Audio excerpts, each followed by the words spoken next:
आज का हमारा टॉपिक जो है वो एविडेंसेस ऑफ एवोल्यूशन है। इसमें हमने 4 एविडेंस पढ़ने हैं। एविडेंस का मतलब ये है हम ऐसी चीज़ें पढ़ेंगे जो कि साबित कर रही हैं कि एवोल्यूशन हुई है। ठीक है, एवोल्यूशन वही है कि पुरानी स्पीशी से नई स्पीशी बनना या प्रिमिटिव चीज़ों से एक अच्छी चीज़ बनना, तो ये एवोल्यूशन है। अच्छा, अब पहली हमने पढ़नी है बायोजोग्राफी। अब बायोजोग्राफी का मतलब ये है कि कुछ ऑर्गेनिज़म अगर ये प्लेस ए है और ये प्लेस बी है, प्लेस ए में रह रहे थे, फिर ये क्या कर गया, माइग्रेट कर गया या किसी वजह से प्लेस बी में चले गए, तो प्लेस बी का सारा इन्वायरमेंट अलग है और उस इन्वायरमेंट को अडेप्ट करने के लिए थोड़ी सी इन्होंने चेंजिंग कर ली। मगर ज़ाहिर है बहुत सारे करैक्टर और या कुछ करैक्टर ये इन ऑर्गेनिज्म से जो प्लेस ए में मौजूद है उनसे मिलते जुलते होंगे। तो ये चीज़ इस चीज़ का एविडेंस होती है कि बायोजोग्राफी मतलब जगह चेंज होने की वजह से जो ये एविडेंस दे रही है कि एवोल्यूशन हुई है, जो ऑर्गेनिज्म में चेंज आया है वो एक्चुअली जगह चेंज होने की वजह से, इन्वायरमेंट की चेंज होने की वजह से आया। अच्छा, अब आपकी बुक में देखते हैं क्या है। The distribution of different species on earth provide evidence of evolution. मतलब क्या कि वही जो अलग अलग जगह पर अलग अलग ऑर्गेनिज्म में रह रहे हैं, ये इस चीज़ को साबित करते हैं कि एवोल्यूशन हुई है। एंड इट को relates the variation of species. ठीक है, जो वेरिएशन आ रही है, ज़ाहिर हर जगह पर इन्वायरमेंट अलग है तो वहाँ पर वेरिएशन आती हैं, तो ये इस चीज़ की अलामत है, ये इस चीज़ को साबित करेंगे। अब एग्जांपल दिए हैं, जो पाउच मैमल्स होते हैं किंगडम एनिमेलिया में, मैमल्स की 3 क्लासें होती हैं। एक पाउच मैमल्स होते हैं उनमें से, जिनको मार्सुपियल्स भी हैं, जिनमें मार्सुपियल्स कहते हैं, उनमें कैंगरू एक एग्जांपल है। ठीक है, ये कहाँ मिलते थे पहले? ये अमेरिका, ऑस्ट्रेलिया और न्यू गिनिया में मिलते थे। ये सारी जो जगह थी, ये अमेरिका, ऑस्ट्रेलिया और न्यू गिनिया, ये एक थी। इसके बाद जोग्राफिकल चेंजेस की वजह से क्या हुआ कि ये जो पैसिफिक ओशन की वजह से क्या हुआ कि ये सारी चीज़ें, सारी जो तीनों जगह हैं ये सेपरेट हो गई। तो इसकी वजह से जो मार्सुपियल्स है, जो जैसे कैंगरू हो गया, इनके लिए इम्पॉसिबल हो गया फॉर सैड मैमल्स, का मतलब यही है, ये इनकी बात करें मार्सुपियल्स के लिए, to swim through the large distance. ज़ाहिर है ये जो बीच में ओशन आ गया तो वहाँ से स्विमिंग करके तो नहीं जा सकते। तो अब इन ऑर्गेनिज़म का क्या होगा कि ये इन ऑर्गेनिज़म के कुछ हमें फॉसिल्स मिलेंगे इन अलग अलग जगह पर। तो ये एक एविडेंस है बायोजोग्राफी की वजह से। ठीक है, तो ये एक चीज़ पॉइंट उन्होंने एक्सप्लेन किया है। इसको थोड़ा सा और इन्होंने एक्सप्लेन किया है कि scientist believe that the existing continent मतलब were once a single place, जिसको हम नाम देते हैं पेंगिया का। ठीक है, मतलब ये जो ऊपर मैंने नाम आपको बताए हैं 3, अमेरिका, ये जो हमारे 3 नाम हमने देखे हैं, अमेरिका, ऑस्ट्रेलिया और न्यू गिनिया, ये 3 जगह जो है ये माना जाता था कि ये एक ही कॉन्टिनेंट है जिनको इन नाम दे रहे हैं पेंगिया का। बाद में ये क्या हो गया, अलग हो गया। Slowly and gradually broke into different large pieces of land, और क्या हो गया, फिर ये सेपरेट हो गए। ठीक है, this marsupial did not need a migration route, rather they rode through continent to their current position and diversified themselves। मतलब यही कि ज़ाहिर ये जगह अलग अलग हो गई तो marsupial भी डाइवर्सिफाई हो गया, कुछ कोई जगह में चलेंगे, कुछ कोई जगह में, और वहाँ जाके ज़ाहिर हर जगह का इन्वायरमेंट अलग होगा तो वहाँ जाके उस इन्वायरमेंट के हिसाब से अपने आप को ढाल लेंगे। दूसरी है पैलेंटोलॉजी से। पैलेंटोलॉजी हम कहते हैं एक्चुअली स्टडी ऑफ फॉसिल। मतलब क्या कि कोई भी ऑर्गेनिज्म जब मर जाता है तो उसके बचा कुचा जो मवाद रह जाता है उसको हम फॉसिल कहते हैं। तो उसको हम अगर देखें तो उससे हम स्टडी करें कि हाँ भाई ये पुराना ऑर्गेनिज्म था, अब के जो ऑर्गेनिज्म इनमें सिमिलरिटी है, तो ये फॉसिल के ज़रिए हम पैलेंटोलॉजी के ज़रिए देखते हैं। ये फॉर्म्स ऑफ लाइफ है which are studied through fossil. वही मैंने बताया, फॉसिल जो मर जाता है ऑर्गेनिज्म, उनका जो बचा हुआ मवाद होता है वो है। During the course of time those organism were preserved and somehow partly और कम्प्लीटली। ठीक है, उन ऑर्गेनिज्म का जो फॉसिल उनको प्रिजर्व किया गया। ठीक है, और जो पैलेंटोलॉजिस्ट हैं, जो पैलेंटोलॉजी को स्टडी कर रहे हैं, फॉसिल को स्टडी कर रहे हैं, पैलेंटोलॉजिस्ट कहते हैं, उन्होंने रिकन्स्ट्रक्ट किया। मतलब क्या, ये पूरे को देखा, जैसे अगर ये फॉसिल है उससे आगे ये ऑर्गेनिज्म आ रहे हैं, उससे आगे ये, इन्होंने पूरा ये चीज़ें बनाई। अब एग्जाम्पल से समझा रहे हैं, एक ऑर्गेनिज्म है जिसका नाम है आर्क्योप्टेरिक्स। ये फॉसिल बर्ड है, ठीक है, जिसको डिस्कवर किया गया 1861 में। ये ज़रूरी नहीं है आप नाम याद रखें, खैर सिर्फ ये भी नाम याद रख लें काफ़ी है। अच्छा, अब इन्होंने क्या देखा कि आर्क्योप्टेरिक्स जो है ये 150 मिलियन ईयर्स है, वो बहुत इतना पुराना है। इसके फॉसिल इन्होंने जब पढ़े तो उनको पता चला कि इसके अंदर रेप्टाइल्स और बर्ड्स दोनों के करैक्टर हैं। ठीक है, जस्ट लाइक अब इन्होंने बताया कि बर्ड्स के कौन कौन से हैं। इसके बाद बीक है, मतलब इसकी जो बीक होती है जिससे बर्ड्स खाना खाते हैं वो है, विंग्स है, टेल है, और इसकी बॉडी है वो फेदर से कवर हुई हुई है। ये तो बर्ड वाले करैक्टर हो गए। अब रेप्टाइल वाले क्या करैक्टर हैं, इसके बाद टीथ हैं, फिंगर्स हैं, क्लॉज हैं, और वर्टिब्री है, ठीक है, बैकबोन है, और कील लाइक स्टर्नम। जैसे हमारी मिड बोन है चेस्ट में स्टर्नम, तो इसके कील लाइक नोकीली स्टर्नम बोन इसके बाद मौजूद है। तो ये वाले करैक्टर रेप्टाइल्स के हैं।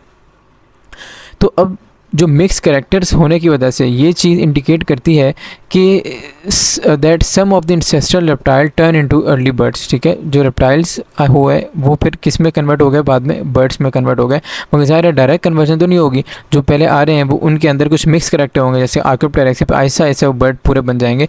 तो ये चीज़ इंडिकेट करती है कि रेप्टाइल जो बर्ड्स हैं एक्चुअली रेप्टाइल से ही क्या हुए हैं, ड्राइव हुए हैं।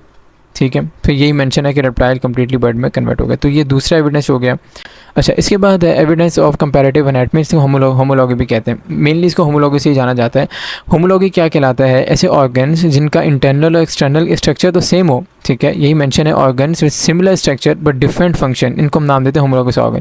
मतलब क्या कि ऐसे ऑर्गन जिनका स्ट्रक्चर सेम हो मगर उनका फंक्शन डिफरेंट हो, उसको होमोलॉगस ऑर्गन नाम देंगे। अब इसकी एग्जांपल क्या आ जाएगी? आर्म्स ऑफ मैन, ठीक है, हम लोगों के हाथ, फिर फ्लिपर ऑफ डॉल्फिन, डॉल्फिन जिससे अपने आप को मूव करते हैं, flipper, four limb of horse है, ठीक है, उसके बाद विंग्स ऑफ बैट है। ये सारे क्या है? इनका स्ट्रक्चर सेम है मगर ज़ाहिर है आर्म ऑफ मैन का फंक्शन कुछ और है, फ्लिपर ऑफ डॉल्फिन का फंक्शन कुछ और है, फोर लिम्ब ऑफ हॉर्स का फंक्शन कुछ और है, विंग ऑफ बैट का फंक्शन कुछ और है। तो सब अलग अलग फंक्शन परफॉर्म करें मगर इनका जो बेसिक स्ट्रक्चर है वो क्या है? सेम है। इसी वजह से इनको डाइवर्जेंट एवोल्यूशन कहते हैं। क्यों? क्योंकि देखें बेसिक स्ट्रक्चर जो है वो क्या है? सेम है। तो डाइवर्ज करें एक पॉइंट पे, जो स्ट्रक्चर है वो तो सेम है, ये अलग ऑर्गेनिज्म है, ये अलग, ये अलग, ये अलग, मगर इनका जो बेसिक स्ट्रक्चर सेम है। सिंस द टू और more species share a common ancestry, इसी वजह से क्या होता है कि कॉमन एंसेस्टर्स की वजह से इनके जो स्ट्रक्चर में सेम है। If species descended from common ancestor, homologous जो ऑर्गन जो हैं वो फिर बनते हैं। अगर ज़्यादा कॉमन एंसेस्टर होगा तो करेक्ट सेम आएंगे, तो इसलिए होमोलॉगस ऑर्गन बनेंगे। तो उन्होंने यहाँ पर समझाया हुआ जैसे ह्यूमन है, ह्यूमन में क्या है? देखें, अब मैं आपको बोन्स के नाम यहाँ पर ऐसे इंपॉर्टेंट नहीं, बस स्ट्रक्चर्स को थोड़ा विजुलाइज करना है। यहाँ पर देखें, पहले एक बोन है, फिर यहाँ पर अलग दूसरी बोन है, फिर यहाँ पर छोटी छोटी कुछ बोन है, फिर आगे आ रही है। यहीं पर अगर कैट का आप देखें, पहले एक बोन है, फिर यहाँ पर दो बोन्स आ रही हैं, फिर यहाँ पर कुछ छोटी छोटी बोन्स हैं, फिर आगे दो तरह की बोन्स हैं। सिमिलरली अगर वेल का देखें, यहाँ पर एक बोन है, ठीक है, फिर ये बीच में दो बोन, फिर यहाँ पर छोटी छोटी बोन, फिर ये सारी बोन्स। ऐसे ही अगर बैट का देखें तो यहाँ पर पहले एक बोन, फिर ये दो बोन्स हैं यहाँ पर, फिर यहाँ छोटी छोटी बोन, फिर ये बोन्स। तो ये अगर आप देखें तो मेन जो इनका स्ट्रक्चर है क्या है? सेम है, मगर सबका फंक्शन क्या होगा? डिफरेंट होगा। अच्छा, होमोलॉगस ऑर्गन तो पढ़ लिया। अगर होमोलॉगस ऑर्गन पढ़ लें तो हमें एक और टर्म ज़रूर पता होनी चाहिए, एनालॉगस ऑर्गन। ये आपसे दोनों बहुत पूछे जाते हैं। अब एनालॉगस ऑर्गन आप इसको बस उल्टा करते हैं। क्या है? हमने पढ़ा है कि बस स्ट्रक्चर सेम था, अब स्ट्रक्चर का क्या करते हैं? डिफरेंट करते हैं। हमने ऊपर पढ़ा था फंक्शन डिफरेंट है, तो इनका फंक्शन क्या करते हैं? आप सेम कर दें। तो बस आपने इनकी डेफिनेशन को क्या कर दिया? ऑपोजिट कर दिया। Organ with similar function but different anatomical structure, इनको हम एनालॉगस ऑर्गन कहते हैं। इनका नाम क्या होता है? विंग्स ऑफ, इनके एग्जाम्पल है विंग्स ऑफ इंसेक्ट, सही है। उसके बाद बैट एंड बर्ड्स, जैसे विंग्स ऑफ इंसेक्ट का काम किया? इसने भी उड़ना है। बैट का विंग का क्या काम है? उसने भी उड़ना है। बर्ड्स के विंग का क्या काम है? उसने भी उड़ना है।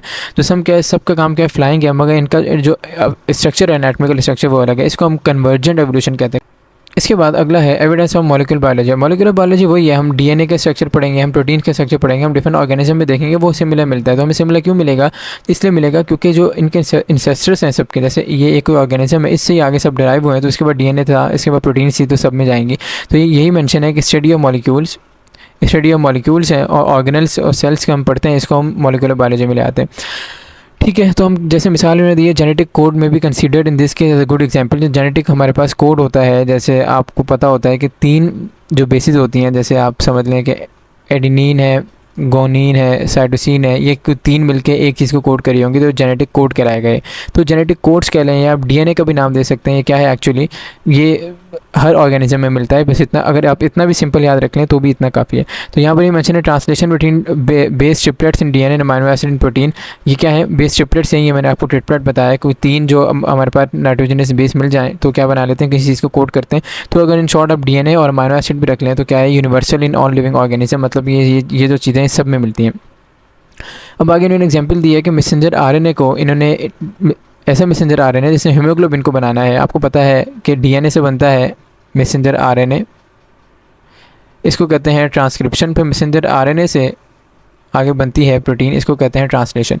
तो मैसेंजर आरएनए को इंजेक्ट किया गया, ऐसा मैसेंजर आरएनए जिसके बाद इंफॉर्मेशन की हीमोग्लोबिन बनाने के लिए किस में इंजेक्ट किया गया? ई कोलाई बैक्टीरिया में इंजेक्ट किया गया। और ई कोलाई में आपको पता है ज़्यादा हीमोग्लोबिन नहीं होता, मगर जब ये मैसेंजर आरएनए गया तो उसने हीमोग्लोबिन बनाना शुरू कर दिया। तो यह हमें ये पता चला कि उसके अंदर कोई ना कोई मशीनरी मौजूद है जो मैसेंजर आरएनए को पढ़ रही है, तो ये मशीनरी सब में मौजूद है। तो ये एक ही, ये भी चीज़ आप कह लें कि हमारे पास एवोल्यूशन का एक एविडेंस है। उसके बाद एक और एग्जाम्पल इन्होंने देखी कि जो बैक्टीरिया होते हैं वो क्या करते हैं? एंटीबायोटिक रेजिस्टेंस बना लेते हैं। मतलब क्या है कि आपको पता है जब हम एक एंटीबायोटिक लगा रहे होते हैं ऐसा ऐसा, उसकी क्या होती है? रेजिस्टेंस होती है। बैक्टीरिया अपने आप को, अपना जेनेटिक मटेरियल चेंज करके उसके खिलाफ ऐसे अपने आप को ढाल लेता है कि वो एंटीबायोटिक उसके खिलाफ काम करना बंद हो जाए। तो ये भी क्या एक्चुअली एवोल्यूशन का है एक तरीका कि बैक्टीरिया अपने आप को चेंज कर रहा है। तो ये जो तरीका है बैक्टीरिया का, इसको भी हम एज अ एग्जाम्पल यूज़ कर सकते हैं एवोल्यूशन में। दे अंडरगो एप्रोप्रिएट म्यूटेशन का मतलब वही कि change genetic material in genes में to cope with the effects of antibiotic, ताकि एंटीबायोटिक उनको नुकसान ना पहुँचा सकें। तो ये हमारे पास 4 एविडेंस हैं जो हमने पढ़ने थे एवोल्यूशन के लिए।